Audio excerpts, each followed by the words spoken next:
This podcast is intended for mature audiences. Listener discretion is advised.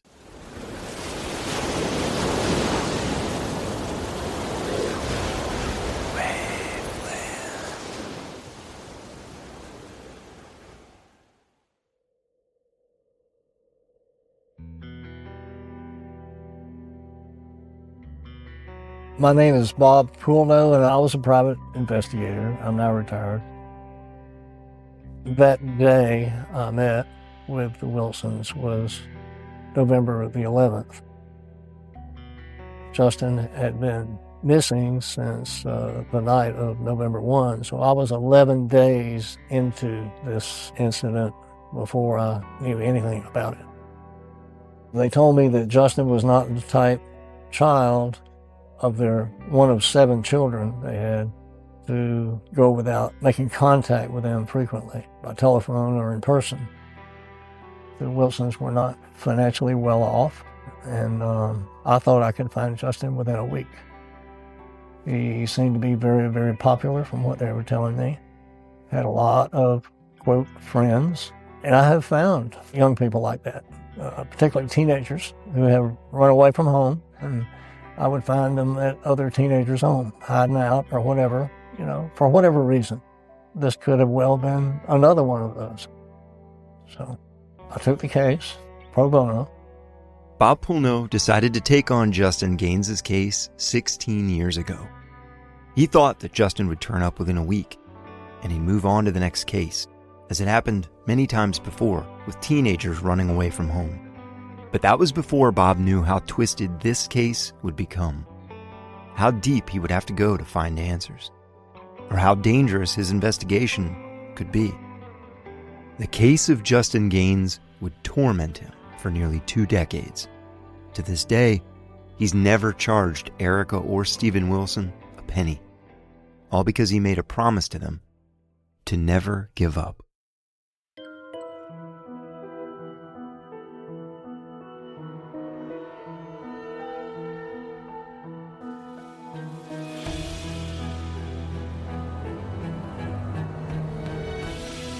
From Waveland, I'm Sean Kipe, and this is Drowning Creek.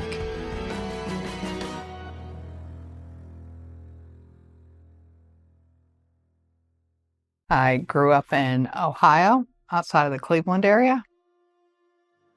Met my current husband in 1994. We each had 3 boys, so when we got married, our boys were 1, 2, 3, 4, and 6. It was definitely an experience, but a big family. It makes Christmas fun, holidays fun, vacation fun. We decided to pack up our children from there and move to Georgia for better schools and nicer weather, and to get away from ex-husband. Erica Wilson had left her first husband and the biological father to her 3 sons, Justin, Joseph, and Jordan. Justin's father, yeah, he was really abusive and a drinker. Just leaving that behind and, not having to worry about that stress and focus on the kids, their education. Actually moving to Georgia was probably a blessing. Justin was 5 years old when Erica and Steven Wilson married, and the large blended family soon left the cold Ohio winters behind and relocated to Georgia. With their 6 boys and a daughter soon to follow, they didn't have a lot of money left over, but they always made it work and made the best of it. Camping was great with a big family. We usually would go out to Myrtle Beach. They have these resort campgrounds. So when the kids got older, it was nice to go there because, it was a huge thing. They could meet other people. Erica encouraged Justin to meet new people because when he was younger, he was a bit introverted. He was a really good kid. He was a boy, but he was good. He was honest. He was, helpful. If he did make a mistake, he would own up to it. When he was young, he was a totally different kid. Kids made fun of him. Up until 6th grade, he was very heavy set. Every year he'd go to play football. This one kid would be like, "Hey, Justin gains more pounds." And he used to come home and be crying and be like, "Mom, no one wanted to be my partner again." Her husband, Stephen, gave advice that seemed to be life-changing for young Justin. My husband said, you know what, Justin, you got to love you. If you want people, you got to love yourself first. When you love yourself, it's going to all click. And I don't know if he took it to heart, because by 7th grade, he was totally different, most outgoing person, never shy. It was just a total change. He never worried about people, making fun of him. He started truly loving himself fully. He also started working out like crazy. Lifting weights was the beginning of phase 2 of Justin's life, the good phase. So he lost all this weight. He went from being the kid that was poor me, no one wants to be my partner, to everyone wants to be my partner. Lifting weights, eating tuna out of the can, and eating all my peanut butter off the spoon and leaving the spoons all over to get his protein in. Justin bulked up to nearly 230 pounds of muscle by the time he turned 18. His friends used to joke with him that he looked like Vin Diesel with his new physique and a buzzed haircut.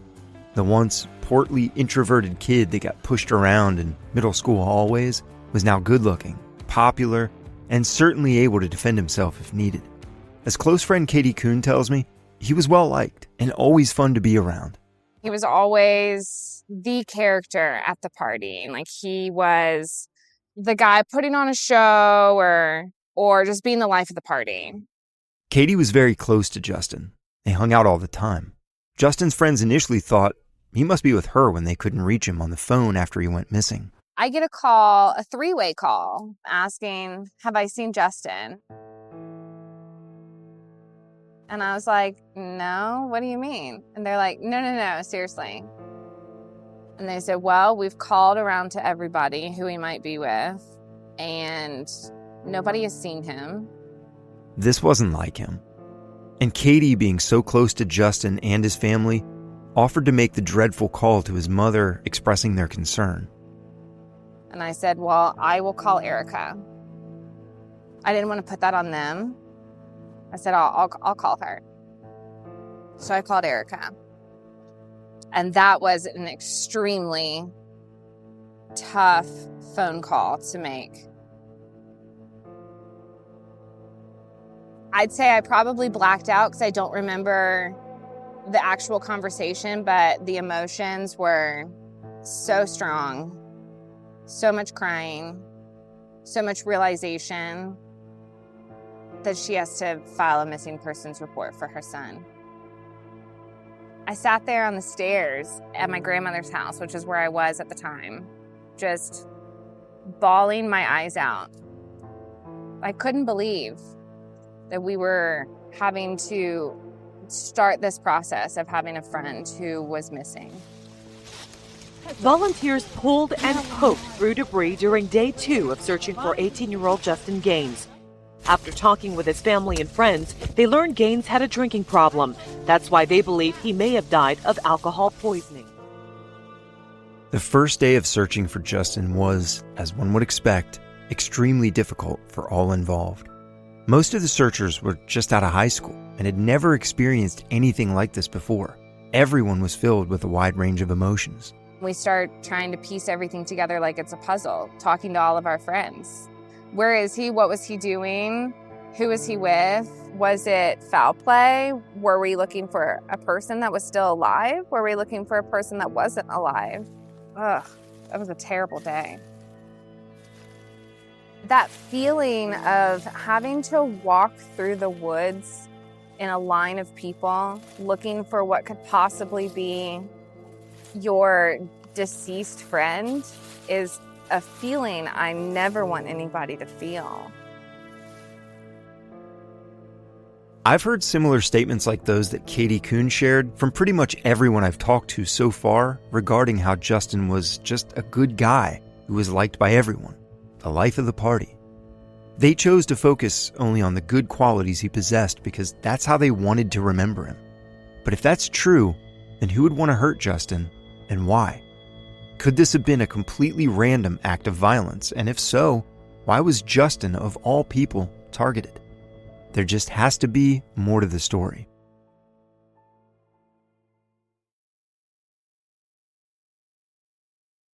As my investigation unfolds, I'm digging deeper into Justin Gaines' background, trying to find any reason someone would have to hurt or kill him.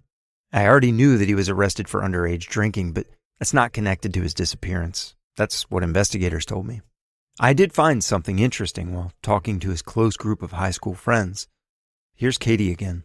He was definitely a little bit of a troublemaker, but not, I would say, not getting in trouble. He just kind of pushed the boundaries a little bit on sneaking out and partying and stuff like that. He pushed the boundaries. This rung a bell as soon as Katie said it, because I'd heard it before. Mike and Patrick Heiser both told me on separate occasions that Justin always seemed to want to push things a step further, and that usually alcohol was involved. Somewhere along the way, between graduating high school and starting college, it had gone from fun times just hanging out and partying to not fun at all. You know, he was always whenever we were being rambunctious, he was always the one that wanted to take it to whatever the next level was. And the drinking progressively got more and more extreme. You know, Justin worked at Quick Trip. Quick Trip has like these big 44-ounce cups and, you know, basically fill it up with straight vodka and drink straight from that, just straight vodka. And I was like, dude, I don't think you need to get that drunk. Like, that's to another level. He wasn't the same person that I knew who was this very balanced, focused man.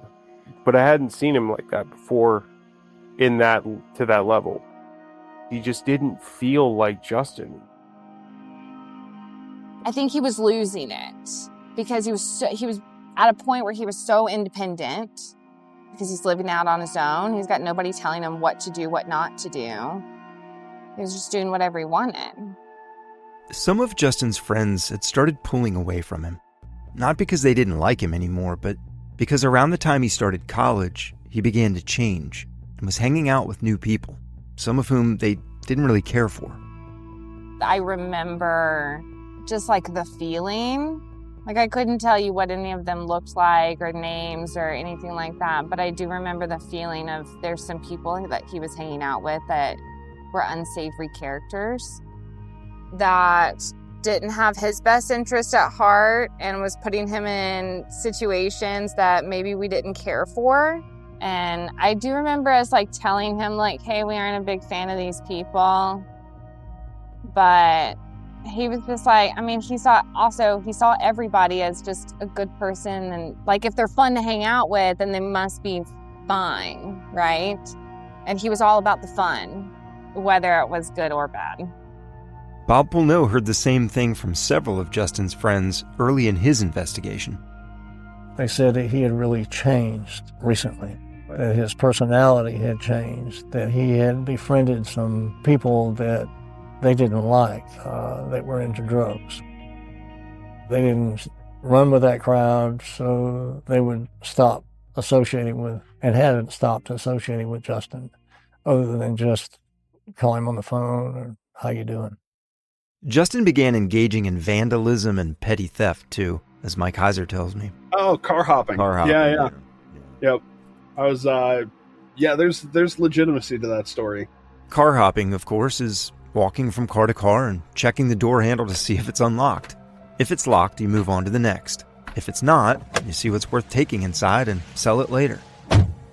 I saw a bunch of the stuff that he gained. I heard stories. There was one in particular where he had gone into a unlocked police car that was in the same neighborhood that I lived in. And within that police car, there was a bulletproof vest and a pistol. And he actually, the story that I heard, I never validated it or anything like that, but the story that I heard is he took the pistol and he went and threw it down a sewer drain. I was like, that's getting a little crazy, man. Should probably settle down a bit. Justin was never caught or arrested for it, and this didn't come out until after he went missing. Patrick Heiser tells me it even went further than car hopping, though. I know of things that they did that I would never do in a million years. I know of things that, Justin got into, like throwing rocks through people's windows at 2 o'clock in the morning, like jumping cars,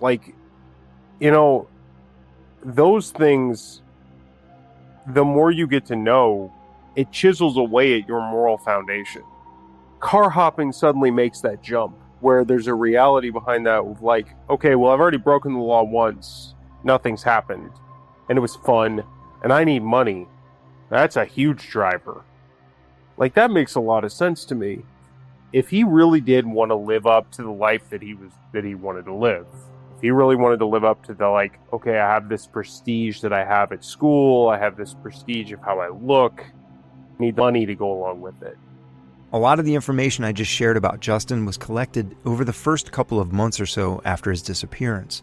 Initially, Erica Wilson said that police seemed to not really take this case very seriously and would share very little information they had learned with her, or Bob Pulneau. The Gwinnett County Police Department would not give me, they wouldn't give me anything for the longest time. They wouldn't even work with our private investigator. They were just very guarded, and they didn't want to tell you anything. I found out that Justin's original file, the first detective they put it with, was a pregnant woman who was just having a baby. So she went and had a baby, and his whole file's missing. Well, they finally find it in, a desk, so things aren't getting worked on. There's no national protocol for law enforcement to search for missing adults, okay? Bottom line. And I understand that. There's so many people missing every year. Many of them are found alive. Law enforcement can't tap their resources on all of these missing adult cases, and they would just be overwhelmed with it. Now, they search for missing children actively, and for obvious reasons, but not adults. And Justin was an adult at age 18. So Gwinnett County Police, who this missing person report was filed with initially, did not actively, at least at that point, search. A detective was assigned to it, but had not, to my knowledge, worked it. Justin was seemingly just 8 months too old to be considered important enough to search for initially by police. And while I do understand high caseloads, limited resources, and other obstacles they face in cases like these, try telling that to his parents. So I had the Wilsons asking me questions, which Gwinnett Police obviously knew the answer to, but they wouldn't or couldn't communicate what they had to the Wilsons, even a generalization of the cases. So I began receiving phone calls by the scores once this hit the news media. Bob suddenly found himself at the center of the investigation. He quickly became the person to go to if you had information about Justin Gaines, not the police department. And many of the people he was speaking to had one discouraging trait in common. No one was listening to them. I started to get these calls that they had called 10 days, 2 weeks, 3 weeks, what before, and to the police department, and nobody would call them back, and they had information about the case. And so I began working those leads. I wound up calling the detective, and he would not communicate any of this to me because now I know he wasn't working the case. I'm not an officer of the law, so they can't reveal their confidential information. And I understand that. But at the same time, we're working the same issue. I think it's important to give them information. And at times I need to feedback in order to give them more information that I'm learning that parallels what they're doing. And that wasn't happening. Bob makes a good point. Typically, police aren't going to share information on an open, active case with a private citizen, even a private detective. That's just common sense. But I can't help feeling that mistakes were made early in the investigation. And though Gwinnett County Sheriff Butch Conway eventually did convince all entities to work together, I want to know why this case wasn't investigated more seriously from the start. Why the owner of every number Justin called and texted that night wasn't questioned. And why these phone numbers weren't subpoenaed to see if any of those people were in the vicinity of Wild Bill's around the time he went missing. And why Bob Pulneau, a private citizen working for free, was able to find witnesses and get what is potentially the most important lead in this entire case, Justin's scene with the blonde woman in the black car. One piece of information investigators did obtain from Justin's phone, however, was its location data.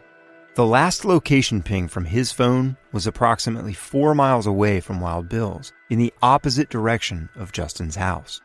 After this ping, the phone went dark, and all calls to his phone from that point went straight to voicemail. Using eyewitness accounts of Justin at the club and his phone data, Bob Polneau and the Gwinnett County Police, who were eventually working together and sharing information, tried to reconstruct Justin's movements that night up to the point at which he vanished.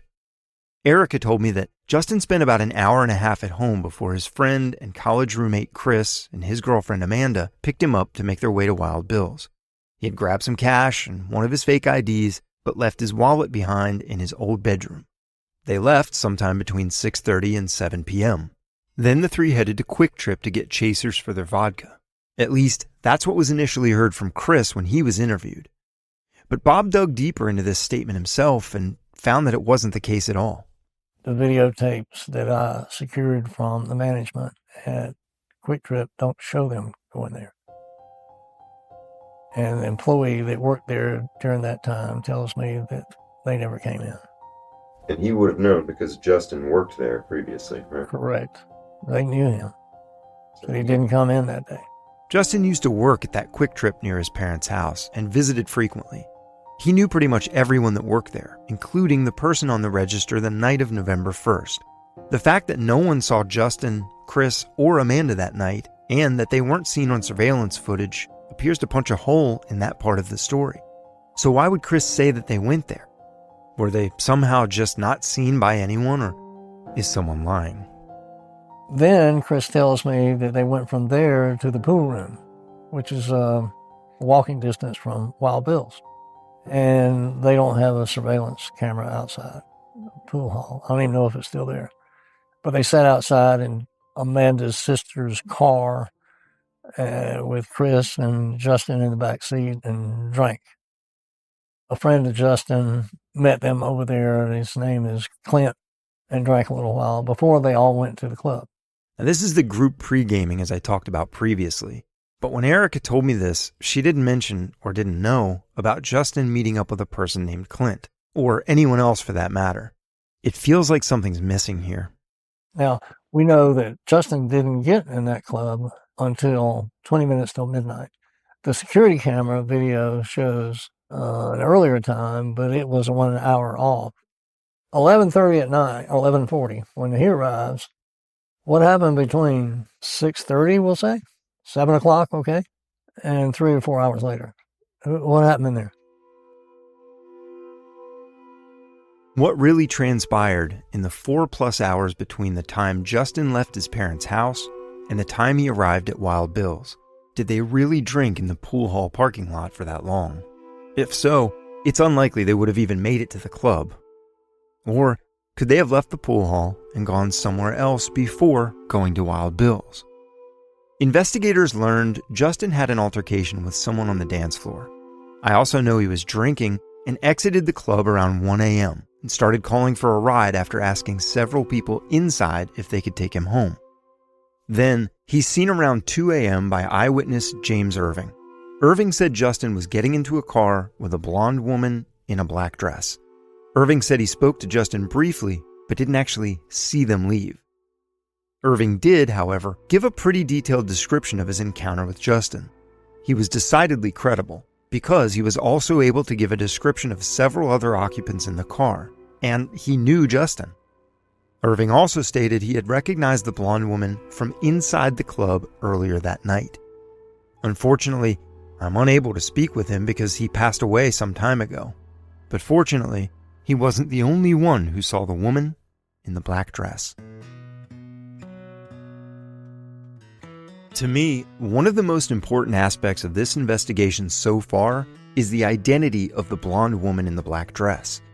She's been mentioned a lot, and that's because she's one of the last people to have been witnessed with Justin shortly before he disappeared. Justin was seen inside the club and getting into a car later that night with her and 2 other people who've yet to be identified. This woman, whoever she is, may hold the key to knowing what happened to Justin. When I met with James, I knew I had a good witness because he could place Justin Gaines at that club. He could place Justin Gaines at the time. I know that James saw this same blonde girl sitting at the table with him as the same blonde girl that got into the car. I have another eyewitness that did not know Justin Gaines, but had seen him on television after the disappearance, of course, and she identified this blonde girl as the same one seated at the table with him, and then she got a table next to him, and this blonde girl was there. Bob met a woman who claimed she was seated at a table next to Justin. Having no knowledge of James Irving's statements, the woman gave Bob information about what she remembered seeing, including the woman in black.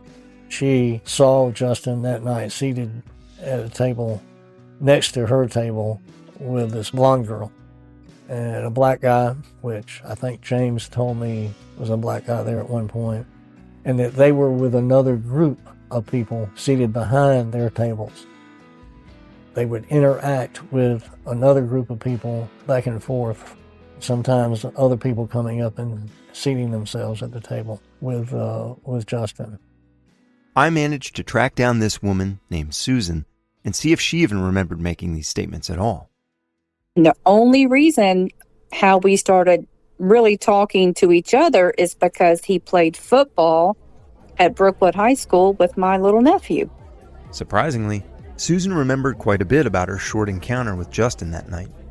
I'm like, are you having a good time? Why aren't you out there dancing? And he said, no, he was out for the night and he knew he was going to be out for the night. And I think he said he left his wallet at home or can't find his wallet or something, and asked me if we could buy him a drink, buy him a beer.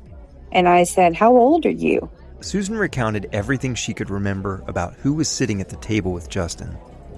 I do remember a young boy wearing a white hoodie. I don't really know. I just know when he came over to our table and he addressed Justin, that it was quick. And then they walked out to the back. I guess there's smoking places back there. So I know they went to the back and he was with another guy. And I can't remember, I think he may have been Asian. And then another guy was a black guy and he was with a young white girl. And I know she had long hair. It was blonde. Bob had actually mentioned an Asian guy to me as well when we spoke. He told me the man escorted the mystery blonde woman into the club, but seemed to not know much more about him. I have not identified the Asian male that escorted the blonde girl into the club. Don't know how he fits into this, other than the girl paid for him, and appears no personal relationship. He may have been someone, I guess, just to look after her, but he was not with her apparently there to party. He followed her into the club and he went with her. I asked Susan if anything seemed to be off with Justin that night, other than him being under the influence of alcohol. Everything seemed fine. They were going over to Barnacles. It was, right across the street almost. And he goes, I know he was drinking and he was underage. And I told him, I said, you shouldn't be drinking and being underage. Who are you with? He goes, I'm going to be with some friends. I said, well, you need to be safe. And he goes, well, my mom brought me up here. At least I think that's what he said. He said, my mom brought me up here and I'll be getting a ride home. And I said, well, be safe. And that's the last time I talked to him. Bob learned another critical piece of information, thanks to the surveillance video from the club. I was able to find a video of this blonde girl by watching the entire video many times and deleting, in my mind, the blonde females who were present in the club that didn't match the description. And I do know that the blonde girl has now been identified by a witness who's known her all her life as Heather. I'll keep her last name confidential until I speak with her. That is, if she'll talk. But now the woman in the black dress has a name. Heather. She has a fairly defining trait. I'm told that on both shoulders she has a tattoo of what appears to be a single sunflower. Could Heather know what happened to Justin Gaines that night? When I started out in this case, Bob Pulneau, who probably knows more information about Justin's disappearance than anyone else, was initially hesitant to speak with me. I can't say I blame him. He had no idea who I was. But at the urging of the lead investigator on the case and Walton County Sheriff Joe Chapman, he did, of course, begin to share information with me, as you've heard. As he got more comfortable with me and we began to develop a sense of trust with each other, he began to tell me more. Things I couldn't learn any other way because they were kept out of the media. Until now. I knew that an anonymous caller gave a tip shortly after Justin's disappearance, but I had no idea what the information given was or its relevance. Police have desperately tried to find out who the caller was for years, even going to the media to ask the person to reach back out to law enforcement. Bob Pulneau shared this lead with me, and if true, it changes everything in the search for Justin. This anonymous phone call came in to Texas EquuSearch. They had set up an anonymous tip line, published him on billboards around Atlanta, and it was all over the news. This caller, I believe, was very important.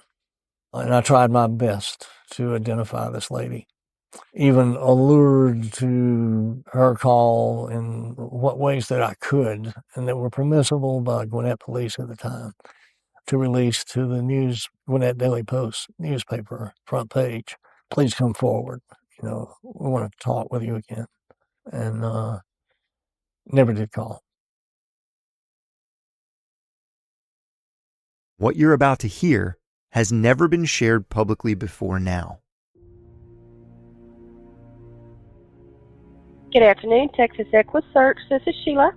Hi, yes. Is this the anonymous line? I can give you some information? Yes, ma'am.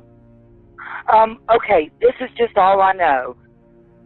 I'm letting somebody know because this could be life or death for this boy.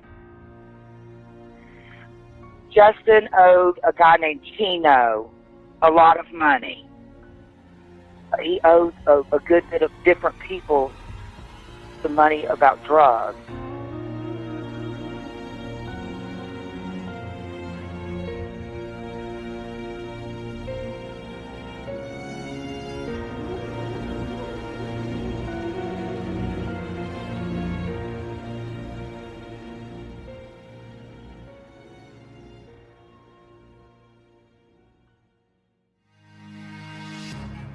Drowning Creek is an original production of Waveland. I wrote and created the series and the original score. Executive producer is Jason Hoke. Associate producer is Leo Culp. Sound engineering by Shane Freeman. Special thanks to Erica Wilson and her family. If you have any leads on this case, please contact me at info@seankipe.com. And if you love the series, please leave a review and tell your friends. Follow Waveland on Instagram at Waveland Media for more on this series and upcoming new shows. And you can also find me on social media at Sean Kipe Official or at seankipe.com. As always, thanks for listening.